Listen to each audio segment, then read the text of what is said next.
The Steam sales for the 2nd of December 2013.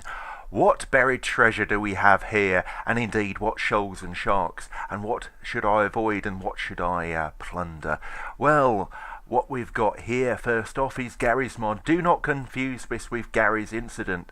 That would be a very, very bad mistake. One is a terrible catastrophe of a game which you should avoid at all costs. That is Gary's incident.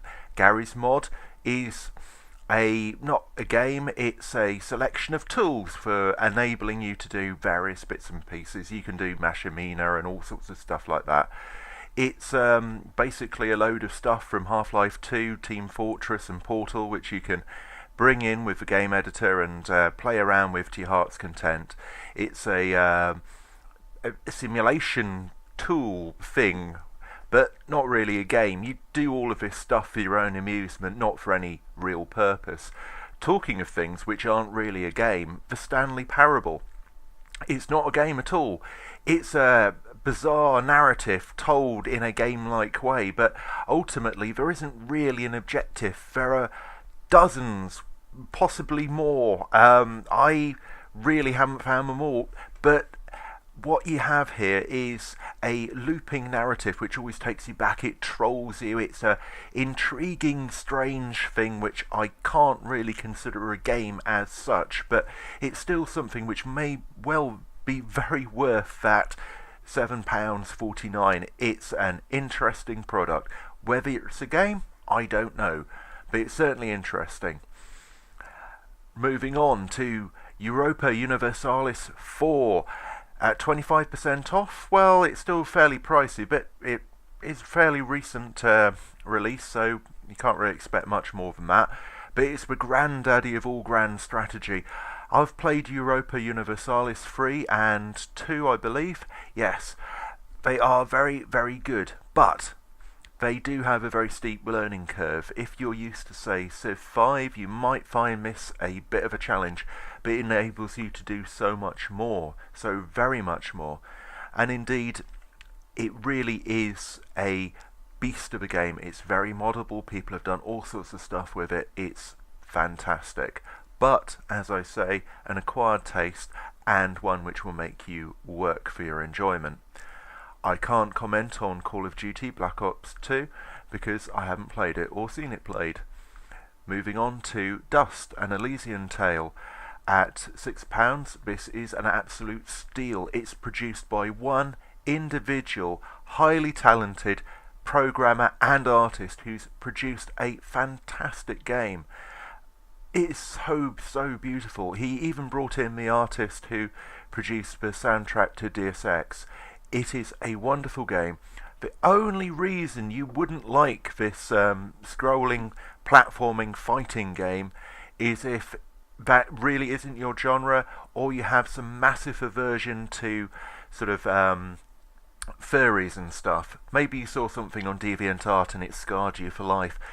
This is furries in the sense of none of that like weird stuff, but going back to Disney and all that sort of wonderful animation, like Disney's Robin Hood with Robin Hood as the fox and stuff like that. Nothing strange about it. A clear, beautiful art style, very wonderful. Very great gameplay as well. Extraordinary. Nothing short of extraordinary sums that up. It is remarkable from one person. Truly amazing. Moving on to Age of Empires 2. Well, this is a nostalgia fest. I played this back in the day and it was very, very fun. And this is the updated version.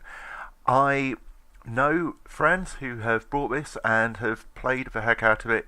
It's very good. If you like Age of Empires 2, you'll like it. If you've never played Age of Empires 2, maybe it's worth a look at, 50% off. However, it might not be your thing if this really isn't your genre. It's basically an RTS. You build up your base and you build up your troops and you attack the opposition. It's a bit dated in comparison to modern ones. I haven't played it, so I can't give you a real in-depth view, but maybe this is the time, if you've heard about it, to give it a try. Okay, moving on to Tomb Raider. This is awesome. It's the origin story of Lara Croft, and yeah, it's truly, truly amazing. Really, really good. It's beautiful. The gameplay is wonderful. You've got a fantastic story, and you feel so much achievement throughout this. You end up almost sort of standing up in your chair and whooping. It is so, so good. Very, very fine game. One of the best games of the year. Right, moving on to Scribblenauts Unlimited. Do not be put off by Scribblenauts DC. Scribblenauts Unlimited is undoubtedly the best Scribblenauts. It is definitive, it is wonderful. It's cartoony problem solving with the ability to cause absolute mayhem. It's really, really fun. Really, really fun. Right. Okay, moving on, and it's another retro title, Shadow Warrior. Back in the day, this was a very good FPS, and indeed it's moved on. Yeah, it's a reimagining, and if you like Shadow Warrior, you'll probably like this. If you like FPS, you'll probably like this as well. I would certainly give it a go, but maybe at only 50% off. If you're at all equivocal, maybe give it a little bit of a wait. Well, that concludes the Steam sale for the 2nd of December 2013. Happy sailing, especially Steam sailing.